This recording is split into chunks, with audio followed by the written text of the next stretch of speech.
Tonight on CTV News at 6, getting ready for a winter wallop. Heavy snowfall in the forecast. Give yourself a little bit extra time to get to work or wherever you're going. Why Skate Canada won't hold major events in Alberta. And I don't know who puts it up at all. It just shows up. a Christmas mystery solved. I like to put it up at night so it's a surprise in the morning when people see it.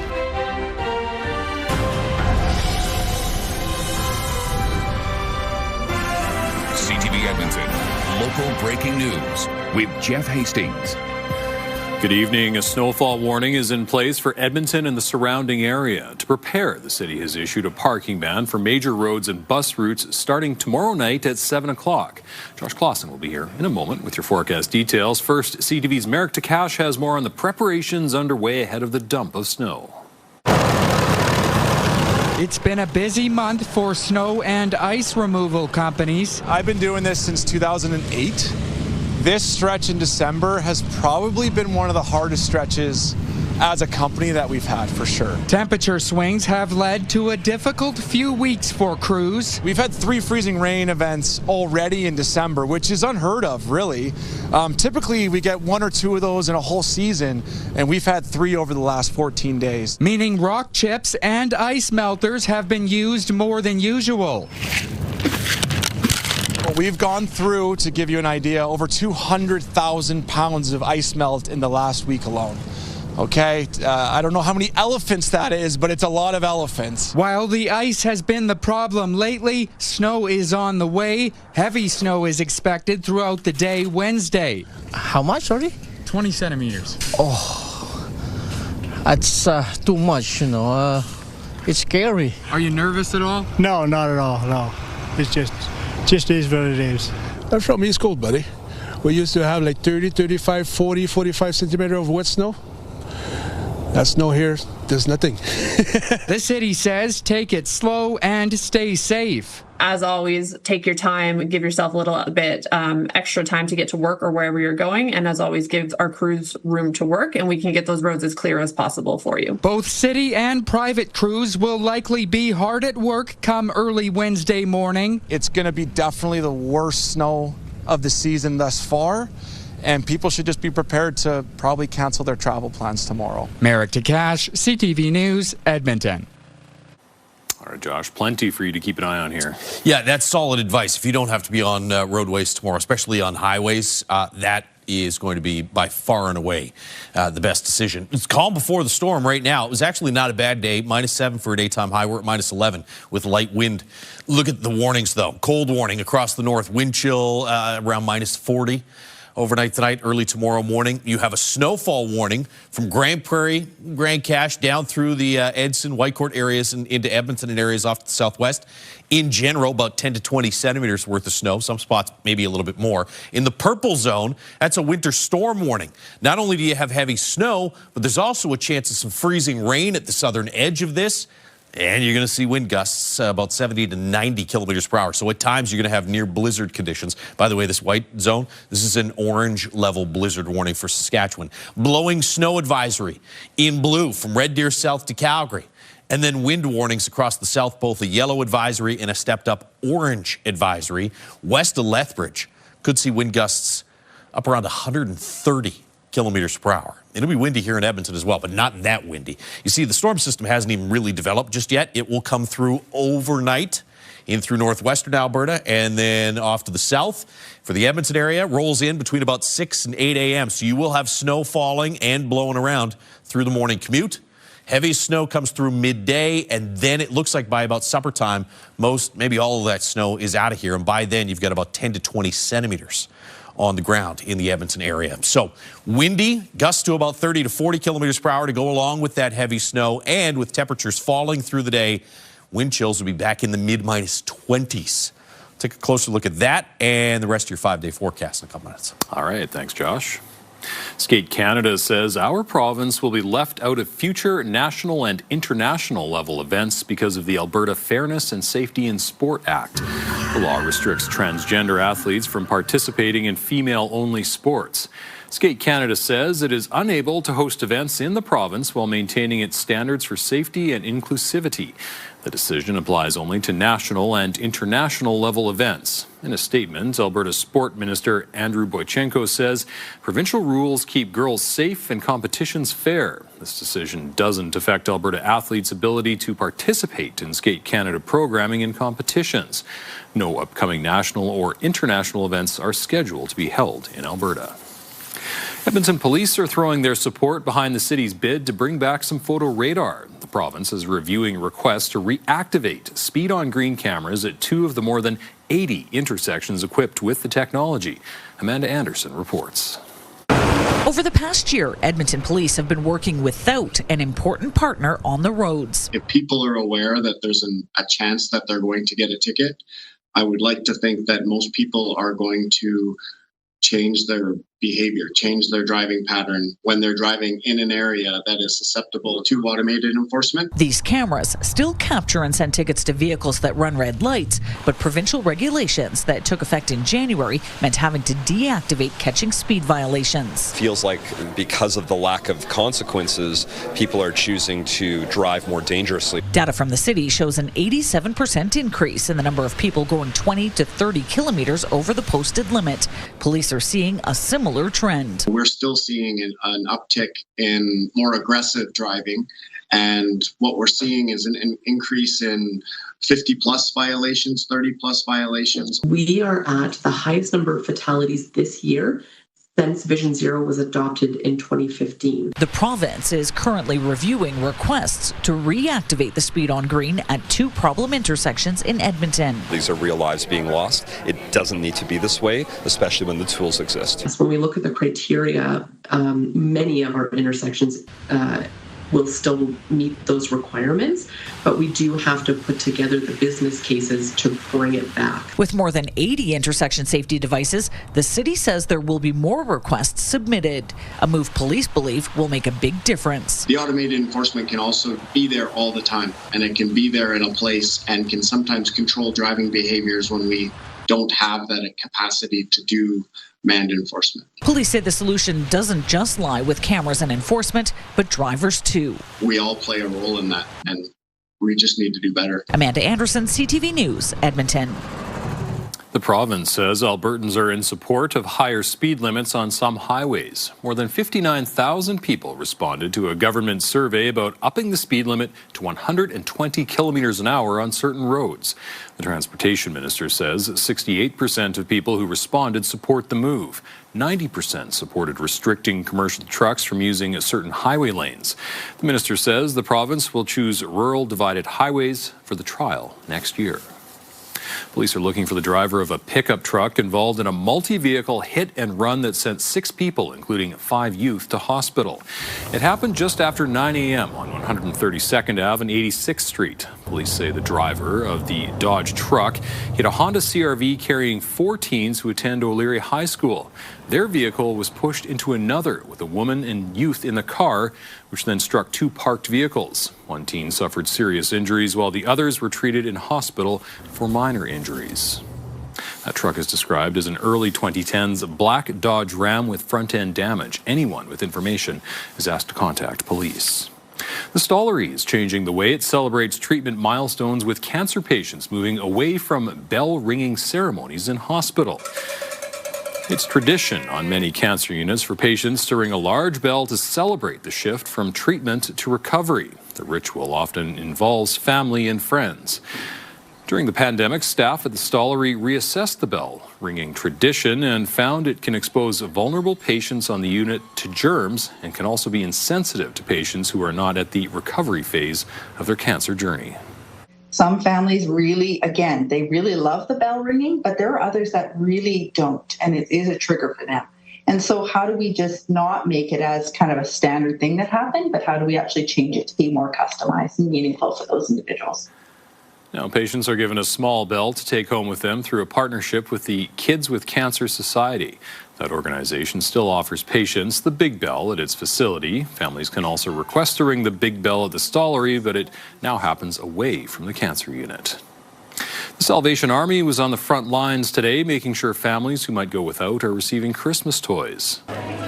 This is one of many distribution centers for the Sally Ann Toy Program. Each is set up to let clients choose gifts for their children. We recognize Christmas isn't always easy for people, so a chance to have that human connection. And then, of course, we send over gift cards and talk about toys, and then they come in here, meet their elf, and go shopping. At this single location, more than 200 families in need receive toys and gift cards. The Salvation Army helps achieve this through partnerships with Toy Angel businesses and schools in the Edmonton area.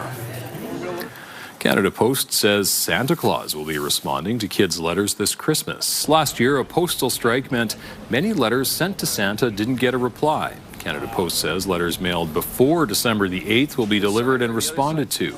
The organization says it delivers more than 1 million letters to Santa each year. A new food-focused festival is coming to Edmonton. This one celebrates the pickle. Picklefest will make its Edmonton debut next year. The festival started a few years ago in Toronto. It expanded to Vancouver last year. Organizers say people can expect local vendors, lots of pickle-themed drinks and foods, entertainments, and even a home pickling contest. The Picklefest co-owner says he loves seeing different generations come together to enjoy the festival. He says many people and cultures are connected to pickles, including his own. I think it's just something that brings people together, and it's in, everybody's family. I mean, my Uncle Brian, Eli's father, makes pickles. He's been making pickles for 40 years. And I think it's just kind of, everybody knows somebody in their family, their friends who make pickles. And I think that's kind of why we do this. This celebration of fermentation is coming to Fan Park October 17th. Tickets are on sale tomorrow. The Edmonton Oilers and Pittsburgh Penguins are facing off tonight, less than a week after swapping their goalies. Tristan Jarry and Stuart Skinner are both in net for their new teams. Yeah, it's funny. We're ripping off the Band-Aid right away, which is good. I think, thinking about it, I think I'd rather it be like this and just kind of get it over with. But also to enjoy it too. I get to play my old teammates, and me and Brett get to do it together, and I think that's nothing but exciting. Be a little bit different, but we wish them all the best, just not tonight.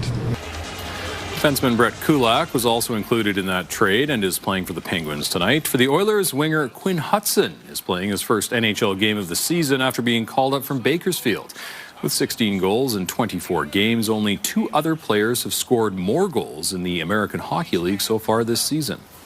We're just having our team Christmas party on Sunday, and it's like 8 o'clock at night. They're like, oh, you're coming up. So I got on a flight the next morning at 5 a.m. Hudson was held pointless during the 2 games he played with the Oilers last season. A local high school student is being recognized nationally for his performance on and off the court. CTV's Sasha Petramala has more on the slam dunk gaining him and a local videographer attention.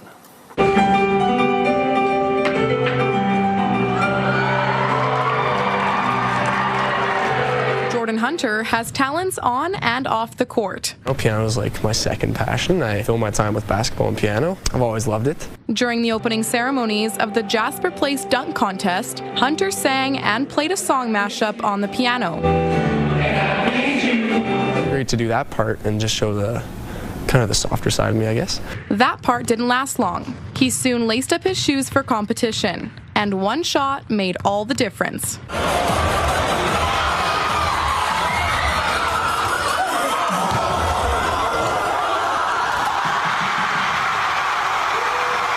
That's Hunter's winning shot. The fact that he went from singing and performing a piano medley and singing in the opening ceremony to throwing down a dunk like that was amazing. His dunk soon spread across social media, including a post from TSN. A local videographer captured the unforgettable moment. 500K, 800K, it kept going up in views every single minute. And it felt very rewarding for me. Hitting that dunk and getting swarmed was epic. It was so epic. It's a little bit strange to have a bunch of eyes, but it's pretty cool. Jordan Baker was one of the dunk contest judges. The head coach and president of the Edmonton Stingers only gave Hunter a 9 out of 10. Luckily, the camera doesn't pan to show the judges and what they graded it. With the way that the crowd and everyone reacted, I think everyone knew that was going to be the winning dunk, so I kind of come out unscathed. It didn't have any impact on the final result. If things pan out for Hunter, he hopes either one of his talents will take him places. Of course, it's everybody's dream to play university. For piano, I'd love to go to university, play piano as well. It took Hunter 5 tries before he nailed his shot, but he proved his slam dunk was no shot in the dark.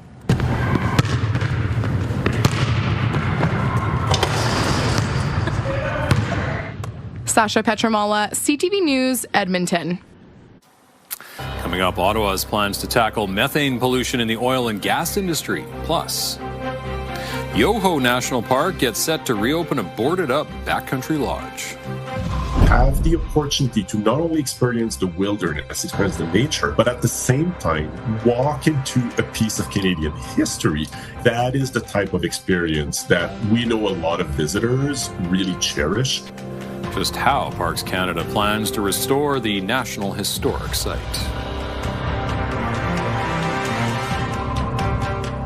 Programming brought to you by James H. Brown Injury Lawyers, the heavy hitters of injury law.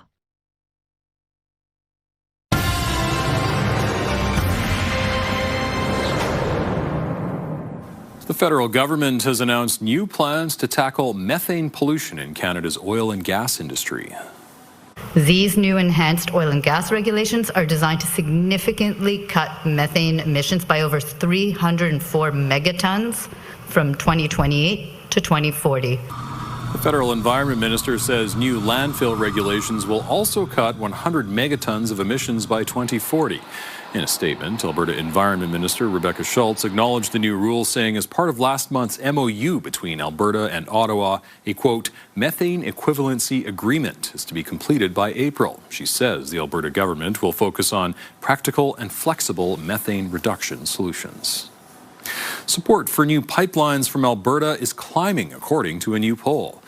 Montreal Economic Institute and Ipsos survey shows 75% of Canadians support the construction of new pipelines to the East Coast and British Columbia. That's up by 14 points compared to last year. It also found 71% of Canadians find the approval process too long. Pollsters say the tariff war is a factor in the high support as well as other aspects.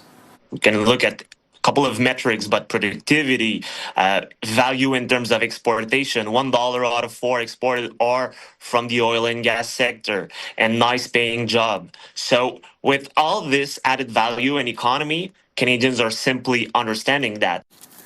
More than 1,100 Canadians were surveyed between November 27th and December 2nd. The pollster says the results are accurate within 3.5 percentage points, 19 times out of 20. A boarded-up backcountry lodge in Yoho National Park, which once attracted guests from around the world, is expected to reopen for tourism. Parks Canada has chosen a new operator for Twin Falls Chalet. CTV's Alicia Fieldberg has more on the plans for the site. A 9-kilometer hike in Yoho National Park leads you to this National Historic Site, which has been boarded up for 5 years, but now has a new operator and is expected to reopen for tourism. The Twin Falls is a beautiful little spot. Absolutely excited to be a part of its future. Canadian Pacific Railway built Twin Falls Chalet in 1908 as a hiking destination for rail travelers. Parks Canada owns it, but leases it to operators for a cut of the profits. Since 1962, Fran Drummond had been running it as a tea house, cooking meals and hosting overnight guests with no electricity or plumbing. She was revered for her passion and dedication, but Parks said she was no longer meeting the terms of the agreement, so ended it in 2019. She's a very important part of the history of the park and history of the tea house. We got to a point where she was no longer able to continue and have meet the requirements of a license of occupation, and that's when we transitioned to seeking a new operator. Parks wanted it to continue operating as a tea house, but the new group chosen to run it realized that wouldn't be feasible. Foot traffic is around 50 people per day, which does not provide enough opportunity or traffic for enough revenue to operate it. Instead, Alpine Club of Canada is now preparing to offer it to visitors as a hut.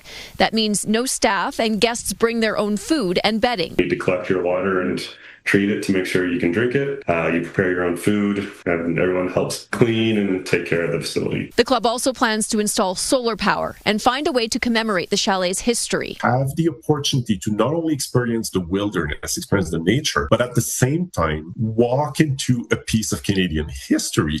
That is the type of experience that we know a lot of visitors really cherish. Alpine Club of Canada operates 2 other National Historic Sites in Yoho National Park and says since Twin Falls sits between them, it will give guests a unique opportunity. It's going to create our first hut-to-hut traverse experience. The goal is to open for guests in August of 2027. Alicia Fieldberg, CTV News, Calgary. Still ahead, round, red, and festive. I don't know who puts it up at all. It just shows up. Big ball becoming a sign of the season in Edmonton. We'll take a closer look at the timeline on tomorrow's big storm and then the deep freeze that follows right after the break.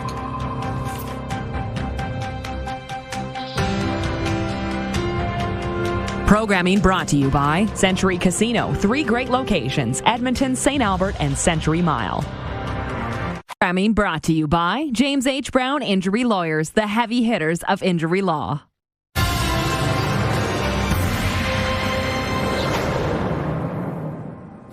A basic yet eye-catching Christmas display has been set up in North Edmonton. One large red ornament hanging from a roadside tree. As Matt Woodman explains, it's a nod to a classic Christmas movie and a tribute to family.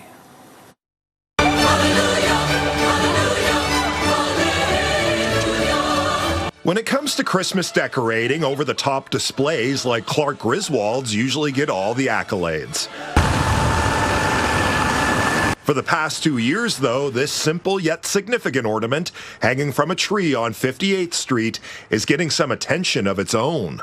I like that it's quite festive. It definitely brings a sense of cheer to the neighborhood. I don't know who puts it up at all. It just shows up. You know, everybody seems to love it. Sean Kearns is the one who hangs the solo sphere. I like to put it up at night so it's a surprise in the morning when people see it. He does it in late November before his parents visit from Nova Scotia. And I always like to put it up so Mom can see it. Growing up, my mom's favorite Christmas holiday movie was Charlie Brown Christmas. Kearns says this tree has the perfect lean to replicate one of the movie's most iconic scenes. I've killed it. I didn't pull it down or anything. This is normally what the tree looks like. It's not under any stress by the ornament. Getting it up there takes some patience and lasso-like skills. You just kind of wing it around until you let her go and it flies up and over the top. It took me, a half dozen tries to get it where it is. While last year's big red ball disappeared after a few days, this one appears to be anchored firmly in place. Hopefully the Grinch doesn't find this one. Kearns doesn't plan to go over the top or channel Chevy Chase's character anytime soon. It doesn't need anything else, unless I could get a big blue blanket to go around the bottom, of course. Maybe it just needs a little love. A classic Christmas connection, spreading a little love to his family and community. Matt Woodman, CTV News, Edmonton. All right, a whole lot of snow on the way. Yeah, as we've been saying, this will be the biggest one-day snowfall that we've had so far. And the bigger problem is that it's not just heavy snow, but there's some really strong wind that's going to come through. Not even so much in Edmonton. I mean, it'll be gusty in Edmonton, but off to the south and southeast of us, it is going to be brutal all day tomorrow. There's the Action Furnace River Valley Skycam. Action Furnace fixed right over its free. We're at -11 right now after hitting -7. For a daytime high today. It was actually a fairly pleasant day, -5 the average daytime high, so pretty close to average. There is some significantly colder air coming in after the snow. -19 right now in Fort McMurray, or for a high in Fort McMurray, -17 in Grand Prairie. And look at Red Deer, Jasper, 2 and 4 degrees above zero this afternoon. There's your cold warning, wind chill at times in the -40s. You have a snowfall warning from Edmonton off to the northwest. Again, in general, 10 to 20 centimeters. I think there's some spots that could see a little bit more than that, especially east and southeast of Edmonton. We'll show you the snowfall totals in a moment. This purple zone, you have several factors going on here. You not only have the heavy snow, maybe 25 to 30 centimeters in a couple spots. You have the wind gusts 70 to 90 kilometers per hour. And at the southern edge of this, you also have freezing rain potentially early in the day. Red Deer south to Calgary, blowing snow advisory, and then wind warnings of both the yellow and stepped up orange varieties across the south, especially west of Lethbridge. Gusts 100 to 130 kilometers per hour tomorrow. Here in Edmonton, we'll see gusts to about 30 or 40 kilometers per hour. Clouds are starting to roll in from the west. Snow's going to be still off to the northwest and south of the city by early tomorrow morning. So not expecting anything overnight tonight. But by the time the morning commute starts, we will likely have some snow already falling, and I think the wind is already gusty at that point. So blowing snow is going to be a big issue for the morning commute. For the drive home, the wind should back off, but you're going to have 10 to 20 centimeters of snow on the ground by that point. Heaviest this snowfall comes through midday, late morning and into the early afternoon hours, and then by about supper time, it's pretty much all off to the east of us. May not completely finish in the Edmonton area until sometime in the evening. It looks like by about midnight, though, it's completely out of the province. Here's where we're expecting the heaviest of the snowfall, in this dark blue zone from Peace River southeast through the Edmonton region down towards Coronation, and then the potential for 25 to 30-ish centimeters of snow in that purple zone from around Edmonton off to the southeast. I think in the city, we're probably most neighborhoods going to get between 10 and 20 centimeters. Minus 22 in Fort McMurray right now. It's minus 11 in Edmonton, minus 19 in Grand Prairie. Still 2 degrees in Red Deer right now. We'll see temperatures at around minus 15, minus 16 by tomorrow morning. Wind chill with these gusts will be in the mid-minus 20s. There's your snow starting early in the morning, heaviest midday, and then tapering off as the day goes on. And temperatures will be tumbling through the day. We'll be in the minus 20 range by late in the afternoon, early in the evening. Minus 12 Thursday. We get a little bit of a bump in temperatures there Thursday, but then another shot of maybe 2 to 5 centimeters of snow Thursday. After Thursday, windy for Friday, and watch the cold air really start to sink in. There's tomorrow. Here's your little bump in the temperatures there for Thursday. And then, yeah, the deep freeze is back. And it's going to stick around right through to early to middle part of next week. It does look like right around Christmas you may see a little bit of a bump in temperatures there, but that'll be a lengthy 4 or 5 day stretch of daytime highs in the minus 20s. And in the short term, lots of snow on the way for tomorrow and awfully windy. Again, if you can avoid travel, especially on highways, that's the safest bet. All right. Thank you, Josh. Oilers forward Leon Draisaitl is now part of the 1,000-point club. Back to Draisaitl, cross, McDavid, feathered in front, score! Sam Hyman, and that's point number 1,000 for Leon Draisaitl. Leon Draisaitl's 1,000th point came on the power play. He got an assist on a Zach Hyman goal. He then got his 1,001st point on another assist for a Connor McDavid goal. The Oilers have a 2-1 lead over the Penguins heading into the second period. Still ahead, Australia's anti-Semitic attackers have been tied to ISIS. Who exactly were these two individuals from Australia interacting with? Hard questions for Australian security officials as the alleged perpetrator's past comes into focus. And it was turn the car off, hands on the dash, and within seconds there were 15 agents surrounding the car. More Canadians detained at American border crossings. Help us build a mountain of toys. Donate today at ctvedmonton.ca.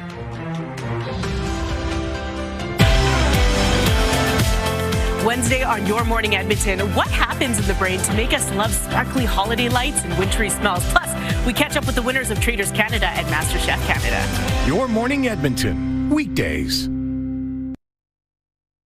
Programming brought to you by Action Furnace. Fixed right or it's free.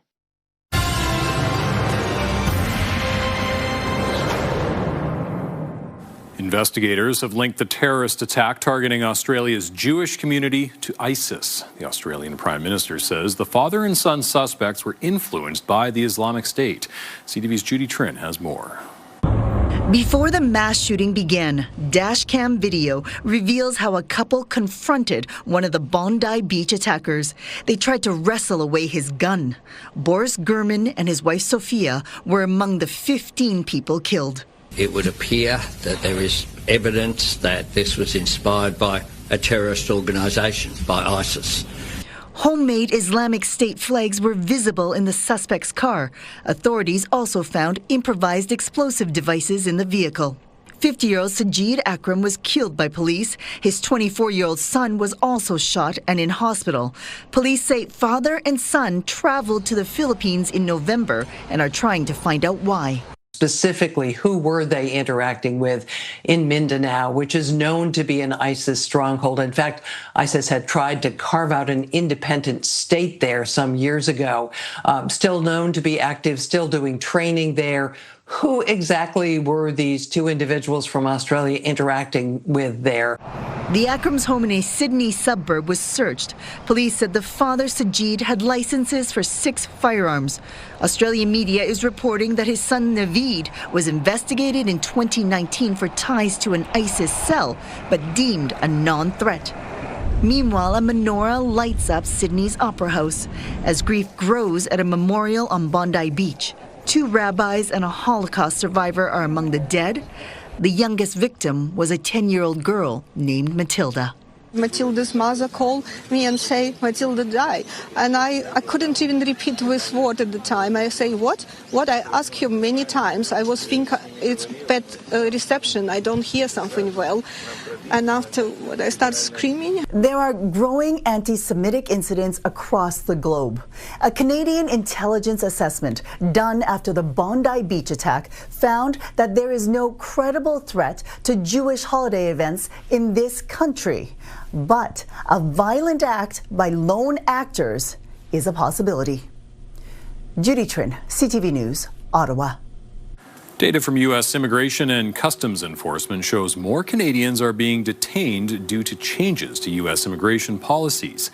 CTV's Heather Wright reports. This is North America's busiest border crossing, the Ambassador Bridge, which connects Windsor and Detroit. It's where Greg Williams was detained by U.S. Border Patrol last month as he tried to enter the United States with his wife and dad. And then it was turn the car off, hands on the dash, and within seconds, there were 15 agents surrounding the car. Williams says he was handcuffed and taken into a small room inside the nearby building.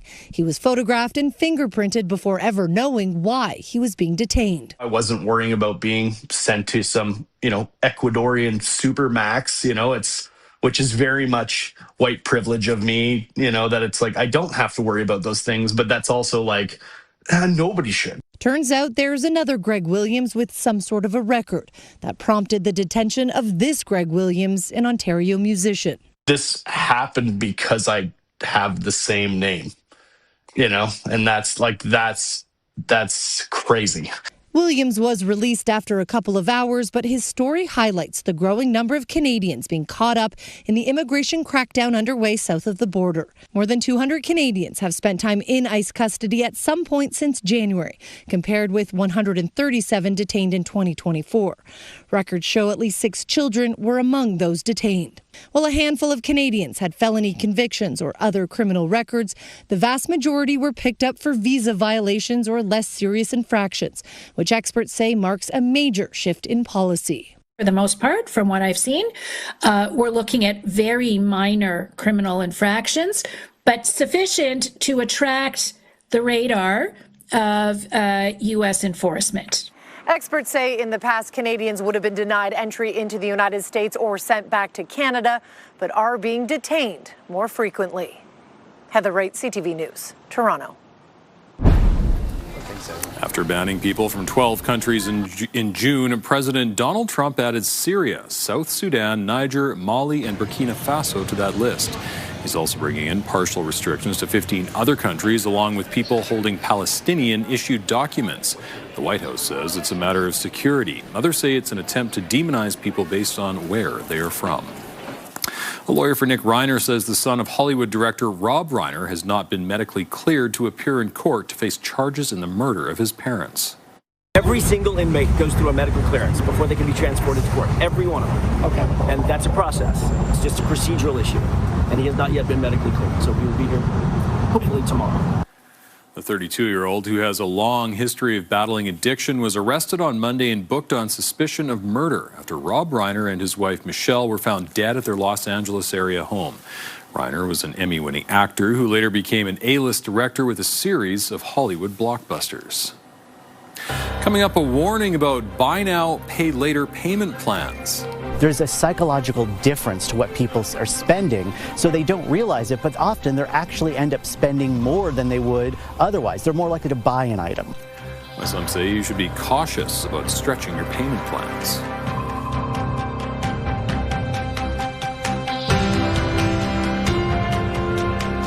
Programming brought to you by Century Casino. 3 great locations: Edmonton, St. Albert, and Century Mile.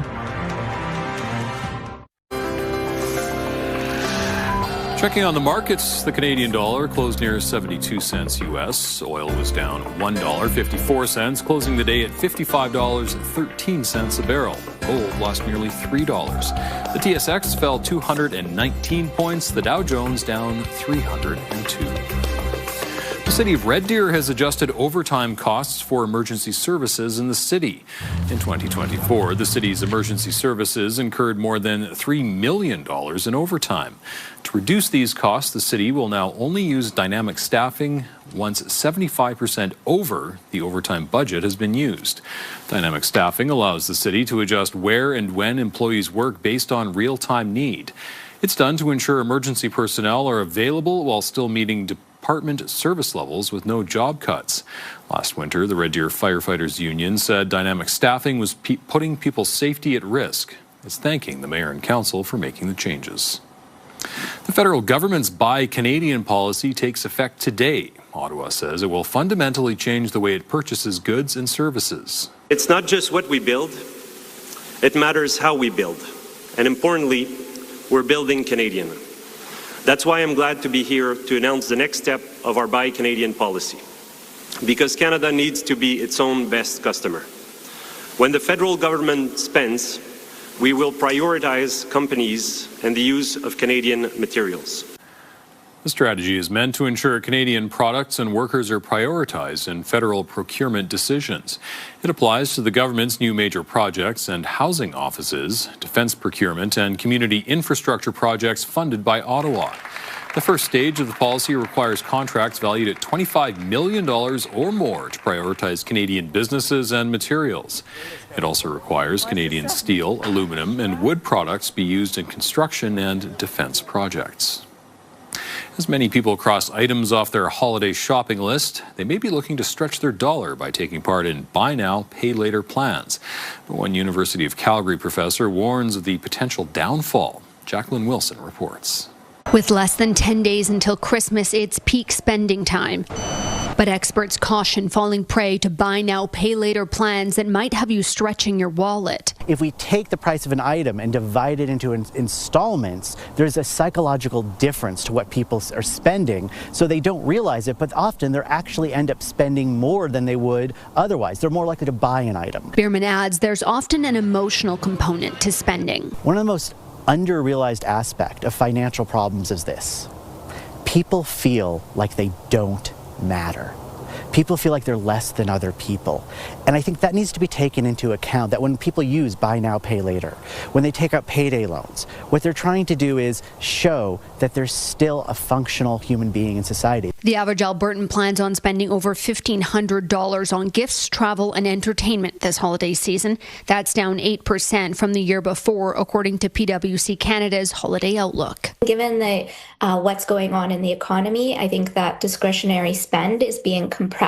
They are spending, but they are being cautious, looking at things like, where there's promotions and different types of discounts that they can make use of to help stretch their dollars for the holidays. Some of those heading into Chinook were divided on their shopping plans. I'm spending a lot on myself this year, so I think I'm prioritizing myself, because other years I tend to prioritize other people, so this year I'm prioritizing myself. We're on a budget, right? So, because we're seniors. Everybody gets something, it's just cutting down a bit. As we're all shelling out Christmas cash, sometimes it's important to remember the best memories are often from the intangible joys of the season. Jacqueline Wilson, CTV News, Calgary. Ford is planning to back off electric vehicles. The automaker says it has lost almost $18 billion on electric vehicles since 2023. Ford is now planning to scrap its electric F-150 Lightning as it pivots to gas and hybrid vehicles. Layoffs are expected at its battery plant in Kentucky, but Ford says it plans to hire thousands of workers to build other models. Still ahead, representation matters. That's so positive for our kids to see dolls like them exist in the world, and they exist in the world, and then it's just part of the world. How a local doll maker is making a difference for children with Down syndrome.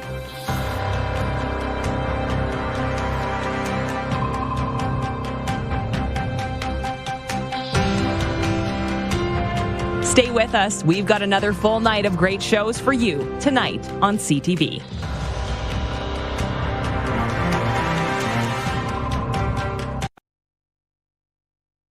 Programming brought to you by Southview Acura. Experience the elegance of the all-new Acura ADX.